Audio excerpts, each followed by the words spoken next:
안녕하세요. 남인숙 작가예요. 오늘은 A님 사연 들어볼게요. 저는 결혼을 전제로 만나는 남자친구가 있습니다. 서로를 이해하는 마음이 있고 정말 서로가 너무나 사랑하고 있습니다. 만남 초기에 결혼 전제로 만나자는 이야기도 했었고요. 예쁘게 몇 년 연애하다가 결혼을 하는 것으로 생각하고 있었고 내년쯤으로 결혼 이야기가 오가고 있습니다. 그런데 제가 생각지도 않던 깊은 고민이 생겼습니다. 알고 보니 남자친구의 아버님께 장애가 있는 걸 알게 되었습니다. 그것까지는 상관없는데 형제 중 아버님과 비슷해 보이는 장애를 가진 분이 있다는 걸 알고 놀랐습니다. 만약 그 장애가 유전이라면 미래 저희의 2세에게도 가능성이 있는 것이라서 너무나 두려운 마음이 듭니다. 그래서 남자친구에게 물어봐야 할 것 같은데 이런 질문을 하면 남자친구가 너무 상처받을 것 같습니다. 또 한 가지 문제는 남자친구가 어머니와 너무 사이가 각별하다는 것입니다. 남자친구도 그 문제에 대해서는 터치하지 말라는 식으로 말하는데요. 가족 간 사이가 좋은 건 좋지만 남자친구와의 관계에서 우리 사이에 어머니가 있는 것 같은 기분이 될 때가 많습니다. 두 가지 말고는 정말 완벽하게 잘 맞고 좋은 사람입니다. 오랜 시간 행복한 시간을 함께 보냈고 미래도 함께 꿈꾸었던 사람인데 이게 이별을 할 만한 사유인지 알고 싶습니다. 주변에서는 모든 조짐이 안 좋다며 헤어지고 더 늦기 전에 다른 남자 만나라고 합니다. 저는 어떻게 해야 할까요? 예전에는 이런 사연을 들으면 헤어졌으면 좋겠다 이런 생각이 먼저 들었거든요. 사실 그럴 만한 부분이 있으니까 고민 사연들을 보내시는 것도 맞고요. 근데 살면서 여러 커플들을 쭉 보니까 대부분의 커플들이 부분적으로만 보면 와, 나라면 저런 사람하고 결혼 안 했겠다 이런 부분을 가진 경우가 생각보다 너무 많더라고요. 다들 단점이 있는데 결혼을 꼭 해야겠다는 생각이 있으면 그게 결혼의 장점과 등가 교환할 만한 정도의 것인가 그걸 판단하고 결정을 할 수밖에 없어요. 아마 사연자님도 그런 문제 때문에 걱정을 하시는 것 같은데요. 방법은 궁극적으로는 하나예요. 정보를 모으셔야죠. 제가 예전에 엄청 유능한 사업가분한테 어떻게 그렇게 사업적 판단을 잘하시냐 그랬더니 이렇게 대답하시더라고요.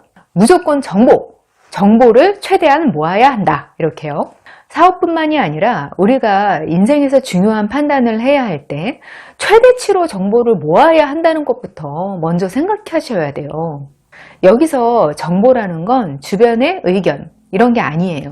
상황 판단을 제대로 할 수 있는 객관적인 근거를 모으셔야 돼요. 먼저 사연자님이 남친 아버님의 장애 문제 고민하시잖아요. 여기서 사연자님은 양가 감정이 드는 거예요. 만약 가족력이 있는 장애라서 유전이 되면 어떡하지? 근데 자기 잘못도 아닌데 가족이 장애라고 헤어지면 그거 너무한 거 아닌가? 그래도 궁금한데 남자친구한테 물어봐도 괜찮을까? 막 머릿속이 복잡해요. 여기서도 역시 정보를 갖고 계셔야 판단을 하시죠. 근데 저는 이 사연을 읽는데 왜 남자친구한테 유전 여부를 물어봐야 하지? 이런 생각이 먼저 들더라고요. 사연자님이 직접 검색해서 그게 유전이 되는 건지 알아보시면 되는 건데요.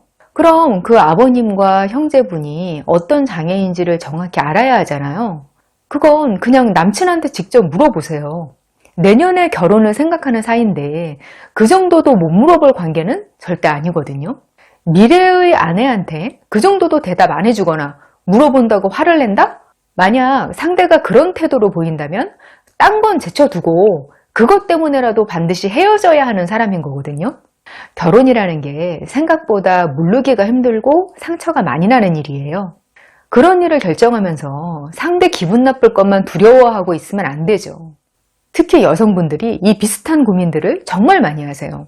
상대방에게 물어보면 될 것도 그걸 못 물어보고 혼자 끙끙 앓거나 아니면 자세히 물어보는 걸 포기하고 그냥 두루뭉술 상대에게 끌려가거나 그러는 걸 정말 너무너무 많이 봤어요. 그게 왜 그러냐면 애정관계가 있으면 그 상태에 안주하고 싶은 마음이 들거든요. 안 되는 이유가 있어도 무의식 중에 그걸 알고 싶지 않은 마음도 있는 거예요. 사연자님하고 비슷한 상황이신 분들 분명 많으실 거예요. 한번 자기 마음을 들여다보세요. 그런 마음 때문에 내가 자꾸 회피하고 있는 것은 아닌가?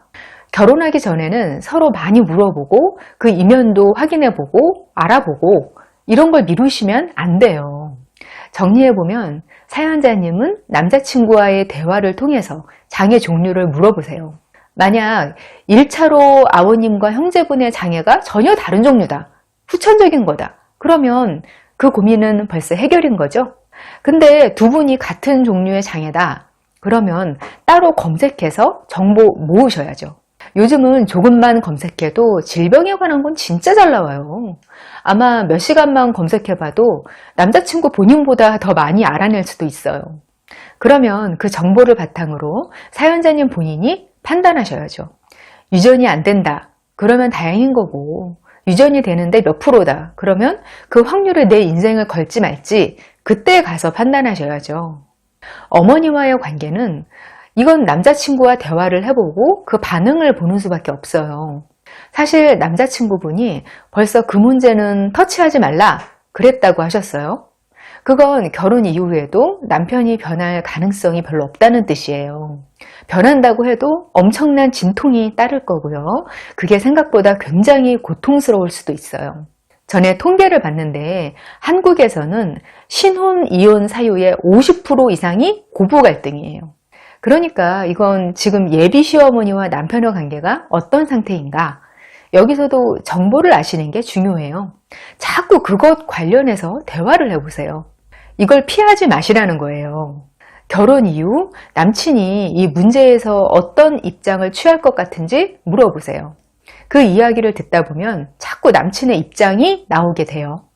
그러면 점점 희미하게 있던 문제의 윤곽이 점점 뚜렷해지거든요. 어쩌면 옆에서 보던 것보다 덜 심각한 문제일 수도 있어요. 여기서 이 대화를 많이 해보는 게 중요한 이유가 또 있는데요. 지금 사연자님이 감정적인 의존 때문에 머리에서는 헤어지는 게 맞다고 생각하면서도 애정이 있으니까 그렇게 못하는 거거든요. 그럴 때는요, 수면 아래에 있는 문제들을 대화를 통해서 자꾸 수면 위로 꺼내면 이제 트러블이 생겨요. 두 관계가 그냥 시끌시끌해지는 거예요. 근데 이렇게 뒤집는 과정이 꼭 필요해요.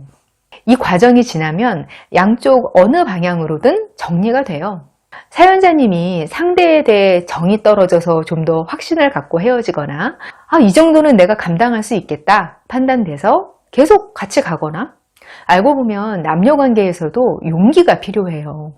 우리는 상대한테 속물로 보일까봐 상대를 기분 나쁘게 할까봐 또는 그런 직접적인 대화를 하는 것 자체가 불편해서 그래서 중요할 때 직접 소통하는 걸 피하는 경우가 너무 많아요. 필요할 때 소통하는 건 무례한 거하고는 다른 거거든요. 내 인생에서 필요한 중요한 정보를 얻는데 그게 왜 무례한 거겠어요.